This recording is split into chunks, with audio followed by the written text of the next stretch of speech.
RDC est une et indivisible. De la population et de tout le monde, c'est qu'il faut tout arrêter pour faire face à cette situation. Et que nous ferons de cette terre richement bénie un réel havre de paix, de prospérité et de progrès social.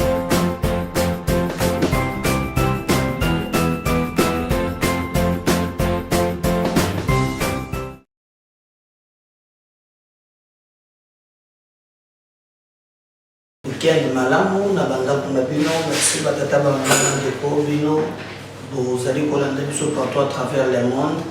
Merci beaucoup to banda qui semaine ensemble na bino to zokende ko chiter pe toujours ensemble na bino. Merci na accompagnement, merci na fidélité, merci na bande ko balandinga elobi na Zanzibar. Bon, nous sommes aux alliés, ce qui est vraiment attendait. Je pense qu'il faut la bande d'émission pour rendre un hommage. C'est grâce à vous que MK des officiels et Zavi Kokuma Mikolo, surtout les demandes de Nazo Sengamino pour s'abonner. Vous allez consommer la yango. Merci beaucoup. Beaucoup va toujours consommer la yango et consommer une façon à encourager biso. Kende bosso biso tozali simanayo. Sans vous je ne peux rien faire, mais avec vous nous monique makambo ezo salema ndenge longo bani bo partager ba mission ngai bande nyonso bazali côté nyonso bozali na Matadi bozana Lufu bozana Kafunfu bozana Chikapa bozana Ndekese bozana Mweka bozapena Mweka na pesi bino mbote bozana Kananga na pesi bino mbote bozana Otuele na pesi bino mbote bozapena Olomami na pesi bino mbote. En tout cas na éviter ce que bozana Boya na pesi bino mbote bozana Équateur Grand Équateur na Mongala, na Chuapa, Boende, Basankusu. En tout cas, j'ai fait un effort. Tout ça, vraiment, la diversité, même il y a la langue. Merci beaucoup. Continuez à partager notre émission. Continuez à vous abonner. Vous ne serez jamais déçus. Tokobeta Bisolo, et Sengela qui aya, moi, na maman, Yebeli, Emmanuel Macron, à Kotiawa, na Boutou, Zadio Congolo. Donc Nabutu, Boye na Nabutu et Zali ko le makambo ebele. Pourquoi? Parce que tension, les amakas, en tout cas, bato baza hostile na Boye na awa. D'ailleurs, vous allez suivre Bakalamingite, MK officiel à cause de la bino relais, Bokolanda, ce qu'il va dire ici. Et Macron, ce qu'il va dire, à combien on a Boutou, mais on a Boutou, on a quand même l'aéroport, quelques militants, et beaucoup de pays, il y a beaucoup de minaye, awa, MK officiel, TV, radio, Toza, Koche, Labino, Yango, beaucoup de Mukolo Yadelo. Nini ayeko sala awa avant koma wazala qui pas chef coutumier ya ba président Nyonso Denis Sassou Nguesso. Je l'ai vu même recevoir quand même société civile bande quoi braza bazomio quoi tata wana tukiba socha bango na mulangi socha bango na bassin babouja kate et fait na bango kuna ye ya catholique. Il y a un makasi le bala wo ya biso wate bazaka ba mouvement citoyen que ça soit tout kabango le kola likamousus. On a vu Macron lui qui défend la démocratie azala qui na baza ya BP société civile qu'on a pouvoir de quoi qu'on ningu mina régime. Donc ça saurait un maître c'est de là kakiti na rapport ya Ndili Boutou. Boybi avant Boye naye ba version croisée zala qui est belé union sacrée balobi langage mon côté avant comment Augustin Kabouya sali communiqué à sengi na ba militant nyonso ya IDPS bazalawana bayamba Macron na Boutou. De l'autre côté, tomoni bande komusus net ba mende balobi bango jamais bakoki ko mobiliser pour na koyamba Macron a déjà bouillé na et divisé même batuna kati ya union sacrée mais tomoni pe bande komusus o ya ba mouvement citoyen société civile batelemi pour na koloba oh non en tout cas ndengeza boye on est contre makambo ezo salema ezo leka Macron koya wate ba comité d'ambassade et à France je crois que peut-être qu'on va illustrer même l'image beaucoup moins comment batambola et toutes ces histoires là elles permettent à Macron au moins que le français batenaka compte ya opinion ba bisque na ki dit ba sojo na moy ko za humilier moi na mama beta shit na denga simba kitana na butu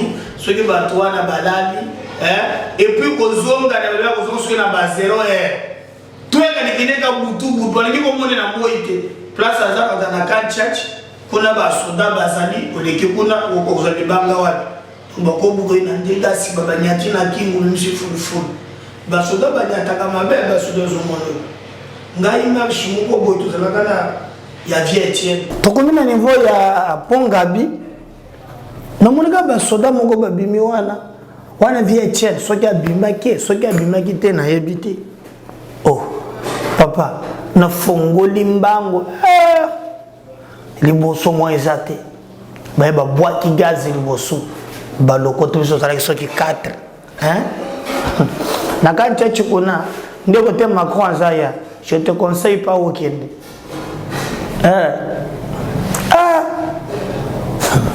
C'est une histoire. Donc tout le monde Macron hier il a boutou à quelque bata mais on a battu kuna on a parlé de la nation ba solo c'est calculé. C'est calculé. Tolia kuba moko fulu bima na munoko. Je me souviens, Nebega na kodayo mokoloane, vous avez battu la solo oh démocratie. Mère moi si vous la solo mto sovanga. Ya mobali wana achanga botini kana gorge. Je viens na ngoko bomangai. Azolongola te? Koto na kipwanza na police wana. Vous n'avez pas compris ça la bato mabeza la kaoyebite mais un jour tozo le kawana tellement ka nyatanga fulufulu bima na kanga elongi na ye mais na ye na leka na mwana ye na côté wana depuis ko mona po na mati ndi na bando ko mataboy pa to kutani mukile ba to to telango to lote. Je trouvais que Macron maintenant zawana mes classes politiques ils ont divisé. Qu'est-ce que la France va dire maintenant? Na problème au Tozanangolelo. Tout le monde, la majorité pense que France allait soutenir Kagame.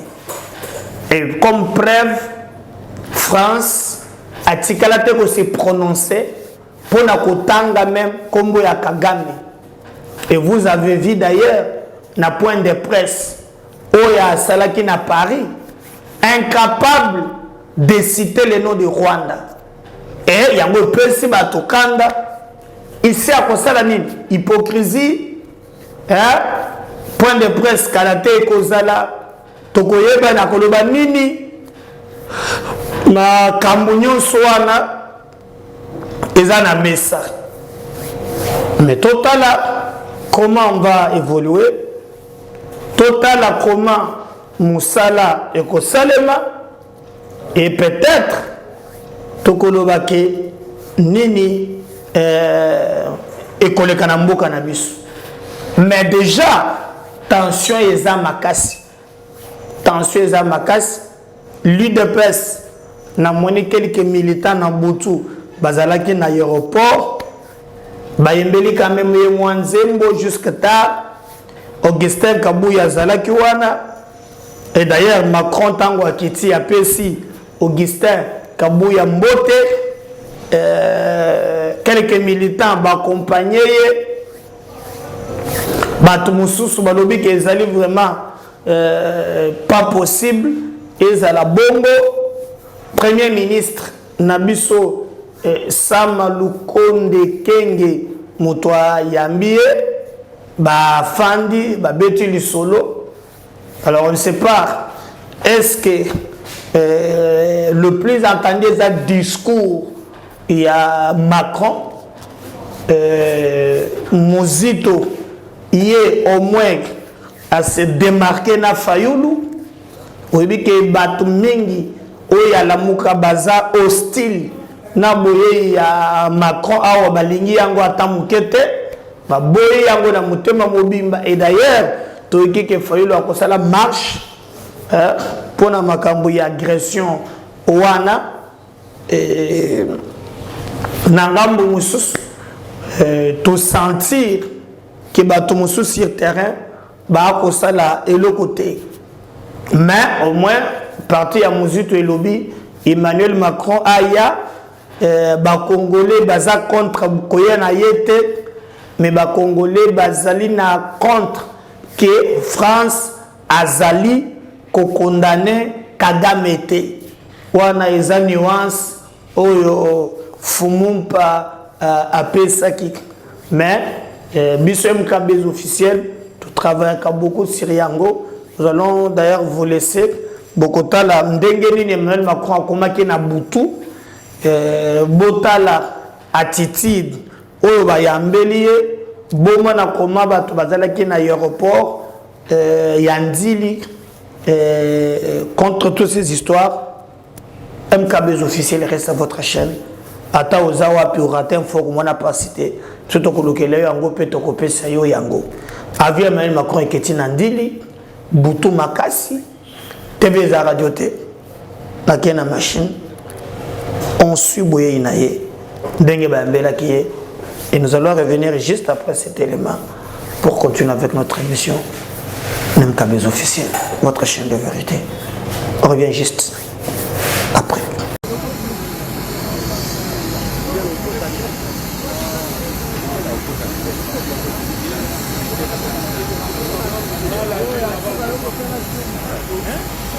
C'est ce qui fait même notre travail ici.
Mais bon, on va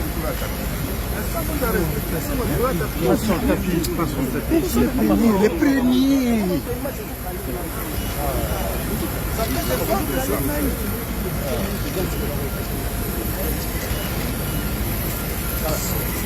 S'il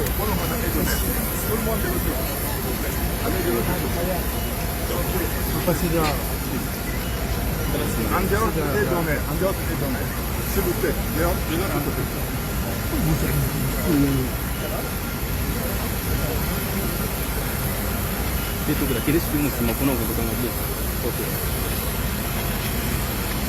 Alors je crois que Wana Bolandi, Dengenini Emmanuel Macron a quitté na Kinshasa, mais ba voix eleki ebele pour na condamner aux passivité ou bien l'olenge. Il y a Makambo ya Kotala, Afrique par exemple, na Brazzaville, Emmanuel Macron, la société civile congolaise alerte sur les droits humains. Plusieurs ONG congolais de défense des droits de l'homme ont profité de la visite du président français Emmanuel Macron pour alerter sur la situation en République du Congo. Liberté, entrave, disparition, mort, en détention. À la veille de l'arrivée d'Emmanuel Macron à Brazzaville, des organisations congolaises de défense des droits de l'homme ont exposé jeudi leurs préoccupations et demandent au président français de relayer auprès de son homologue Denis Sassou Nguesso. Notre pays étant lié à la France par son histoire, ses relations économiques, diplomatiques, cette visite est pour nous l'occasion de partager les préoccupations et les attentes de la société. Notre pays est lié par son histoire, ses relations économiques, diplomatiques. Cette visite est pour nous l'occasion de partager les préoccupations et les attentes de la société civile en matière de droits humains.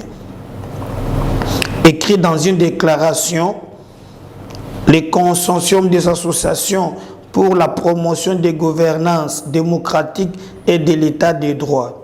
Cette déclaration signée par 5 ONG membres du consortium s'interroge sur le sens de la visite du président français dans un pays constamment épinglé pour ses atteintes à la démocratie ou la corruption selon le consortium qui s'appuie sur les travaux de transparence internationale et endémique. De toute évidence, cet acte interprète comme un soutien au régime en place et par conséquent constitue un facteur de démobilisation pour ces peuples en quête de liberté, considère le consortium avant de lister les éléments à saisir problématiques. Extrait du communiqué Ezali Ewana. Il estime notamment que la séparation des pouvoirs demeure un chantier inachevé en sens que le pouvoir législatif judiciaire sont inféodés à l'exécutif. Il affirme aussi assister depuis une vingtaine d'années à un rétrécissement de l'espace civique, pas de liberté d'association, de rassemblement, d'expression et de manifestation. Dans leur déclaration, les ONG déplorent aussi des disparitions forcées, exécutions sommaires, prisons, mouroirs. Les documents citent des exemples. Ibra Legra, âgé de 17 ans, a été froidement abattu le 30 juillet 2022 par un agent de la Direction générale de la sécurité présidentielle à Talangaï, à Brazzaville. Par ailleurs, 13 personnes ont perdu la vie au commissariat de la police de Chikona dans la nuit du 22 au 23 juillet 2018. Appel au président français. Au sujet de liberté, la société civile invite Macron lors du tête-à-tête prévu entre le président congolais qui cumule quelques années vont au pouvoir à plaider pour la libération du général Jean-Marie Michel Moukoko et d'André Okombi Salissa, respectivement ancien chef d'état-major des armées congolaises, ex-ministre. Ces deux personnalités ont été condamnées à 20 ans de prison ferme après le présidentiel de 2016 qu'ils ont eu perdu et contesté. Pour le consommé, cette visite justifie la récrimination de la jeunesse africaine en général et congolaise en particulier à l'égard de la France, justifiant ainsi la montée du sentiment anti-français. Je crois que wana boyoki ezali bandeko oyo bazali na ngambo ya Brazzaville. En tout cas, pour na bango boye ya Emmanuel Macron ezali malamu te na mutune tetala Emmanuel Macron selon bango aye kopesa bandeko yo makasi. Donc aye kopesa Sassou makasi.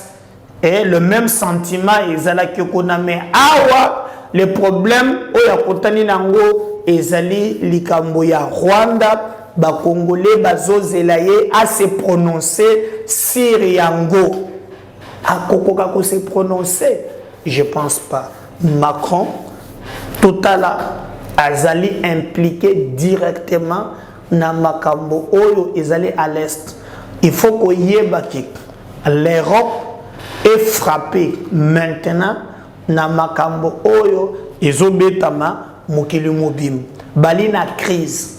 Alors pour na bango le minerai ba matière première oyo Rwanda zo piller et batuno subayibi ke Rwanda akoki ko piller yé mon côté. Ce qui s'est fait là est une bénédiction il y a multinationale et parmi les bénéficiaires il y a Liboso ezali Rwanda. Le seul président français où il y a bête qui le beaucoup na mesa pour au Congo c'était Chirac. En dehors il y a Chirac. Le reste baye pour bazwa ba cop. Souvenez-vous Nicolas Sarkozy. Alobaki le Congo il faut partager la richesse naye na ba voisin naye. Ça est le Bama la France. Et d'ailleurs, même sous France, toza nango lelo, moutoua meme la biso yango la France. Parce que dans la résolution de la France, dans le Conseil de sécurité, avec une opération qu'on a appelée l'opération turquoise, de permettre baoutou baya banda mokoloa na passe à Congo et bandaka. Et bandaka. Il y a des choses graves. Oh, vraiment, c'est la semblante de Maison Salem. Nous devons défendre notre pays. Défendre vraiment notre pays. Ne pas accepter que Makamuto Zomona, que Bato Bazal ko financer, ba rébellion, Bangwana Bazoya Aou. Et chose grave, je ne sais pas si Macron va évaluer et évoluer. Vous savez qu'il a dit que bandeko il y a M23 bango bazaba milice alors que le rapport il y a expert il y a ONU établit clairement que il n'y a pas un problème de milice bazawana bazali en réalité ba rwandais ezali agression mais il y a bango milice donc c'est controversé total ndengeni ni makambo ekolekela lelo parce que aza déjà awa donc ba ko sala un point de presse na président de la République d'un moment à l'autre nous allons kolandela yango pe koyebisa bino vérité ya nini ekolobama nini ekosalema parce que biso kosala mosala ezali par na biso mais en entre-temps quand même tous les Européens bazaka mauvais. Il y a au moins quelques Européens, le député, pour bazouaka parole, et Nabango, pour dénoncer complicité barbare, silence total. Il y a ce que vous appelez communauté internationale, le lenge yamabe il y a qu'à utiliser ba minerai et comment Kagame pense que tout lui est permis. Mais moi je pense que dans une vidéo, mais le plus important c'est pas seulement Bango, hein? C'est pas seulement Bango. Le plus important est Zali. Balobé la batobazo batamasima ya Kagame. Kagame à lui seul a kokiko salate o yazo salabiso. Et je vous ai dit même ces jours-là que dans ces combats nous oublions l'Ouganda. L'Ouganda joue un grand rôle. Et d'abord les informations à ma possession, mon tozo pesa Barwande wana ya M23 makasi. Et Zali Ouganda parce que c'est Ouganda mon to permettre que bazo bunagana. voyez ça? Et guerre et zamakasi même sur le terrain. Bazo sala tout pour obtenir quelques négociations. Mais nous voyons la Tshisekedi dans sa catégorie et nous l'accompagnons. Na schéma wana. Tout le monde qui est même dernièrement présent à l'Assemblée nationale, qui a dit aussi clairement qu'il n'y aura pas de négociations. A Bengadi ministre de la Défense, na ministre na commission na biso ya défense, niveau ya parlement, défense et sécurité. Donc il y a des choses où c'est vraiment bato basala mosala na bango ndenge longo bani. Ndenge longo bani. On ne peut pas être là, bato bazoka là, mboka liko tambola, mboka liko dinda, mais il y a des gens qui croisent les bras. Non, non. Toujours des calculs, n'a pas mathématiques personnelles. Lorsque vous l'avez Fayoud, oh c'est Tshisekedi, oh il y a une complicité, na Kagame pour reporter les élections. Bango kaka élection. Pourquoi? Parce que pour permettre que à côté de Sabat, la politique, il y a autre toi que je m'y mette. Autre toi que je m'y mette. Et ça politique, il y a bien temps. Quand Mboka est menacé, il faut d'abord défendre Mboka. Mais beaucoup d'Andake, les Européens, un député, à côté des mains. Un député européen à côté des mains.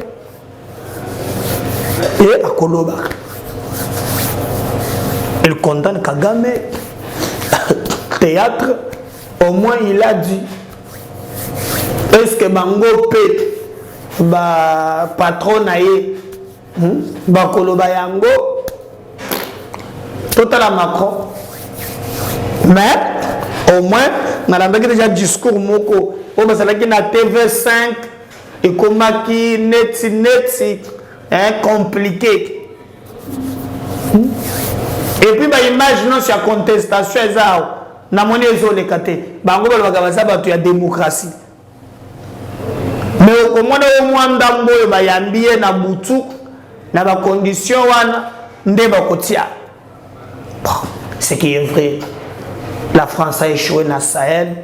Au même que président de Guinée, Doumbouya, Aza français. Mais à côté, pression légale interne qui Bengani ba français. Est-ce que c'est le cas ici? En tout cas, même Ngongo comme Kotombo. Et comme Kotombo. Beaucoup landa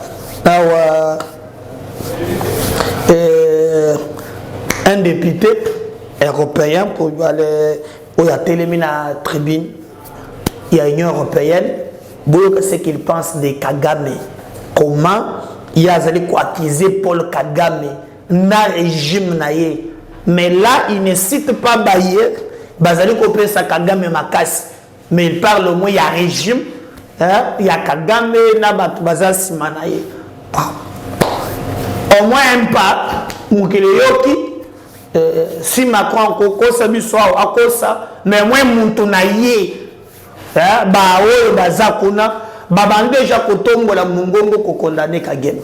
On suit ça et nous allons revenir juste avec vous pour continuer avec notre émission dans Mokoloya Lelo. Paul Kagame. Il n'est donc pas étonnant que ce dernier se sente aujourd'hui tout permis. Il l'a prouvé en continuant à armer une milice qui terrorise la région du Kivu, le M23. Tout le monde est désormais convaincu de l'ingérence militaire du Rwanda dans les affaires de la République démocratique du Congo. L'Union européenne, la France et d'autres puissances ont exigé que M. Kagame cesse enfin sa politique hostile. La terreur devant le groupe M23 provoque des déplacements de population massifs. 5 millions de Congolais ont déjà quitté la zone depuis 10 ans. Le M23, bras armé du Rwanda, participe donc à une nouvelle déstabilisation en République démocratique du Congo, un pays qui n'a pas besoin de difficultés supplémentaires. L'Organisation des Nations Unies est présente dans le pays depuis des dizaines d'années. La guerre à l'est de la République démocratique du Congo n'a pourtant jamais cessé. Les paroles du pape François, qui était en visite dans le pays il y a quelques jours, résonnent tout particulièrement. Il nous disait « Retirez vos mains de la République démocratique du Congo, retirez vos mains de l'Afrique, Cessez d'étouffer l'Afrique. Elle n'est pas une mine à exploiter, ni une terre à dévaliser. Tout le monde sait bien que le Rwanda s'enrichit notamment grâce au commerce illégal de ressources exploitées illégalement en République démocratique du Congo et notamment dans la région du Kivu. Ainsi, nous voyons bien que sans une pression internationale forte exercée sur le Rwanda, celui-ci ne cessera absolument pas de participer à la déstabilisation de l'Est de la République démocratique du Congo. Alors que session après session, nous nous indignons des ingérences étrangères en Afrique, il est temps de nous interroger sur nos erreurs qui précipitent les États africains dans les bras d'autres puissances.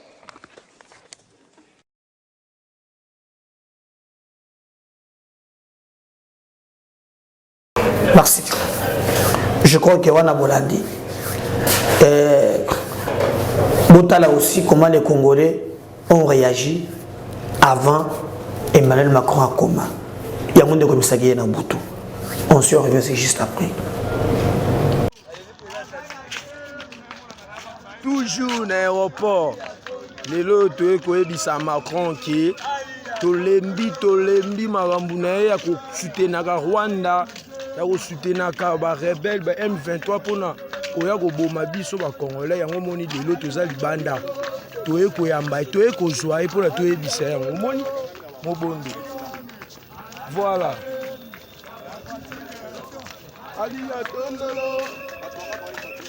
Voilà. Toujours lelo eza suka lelo.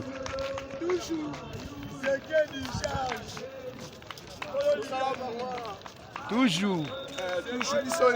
Ouais. Toye kosala nini lelo toye biso totondi lelo mobondo na aéroport. Toujours dans l'aéroport, les lots koyebisa Macron qui tolembi makambo na ye ya kosutenaka Rwanda ya kosutenaka barebele ba M23 mpona koya koboma biso bakongolais yango moni lelo toza libanda toye koyamba toye kozwa ye mpona toyebisa yango moni mobondo. Voilà.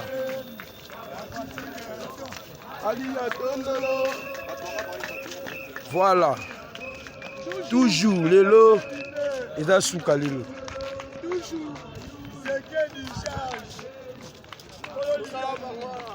Toujours. Ouais. Toye kosala nini lelo toye biso totondi lelo mobondo na aéroport. Partagez les liens. N'oubliez pas de vous abonner, de commenter les liens. Si le Seigneur ne revenait pas dans le deuxième numéro, bye.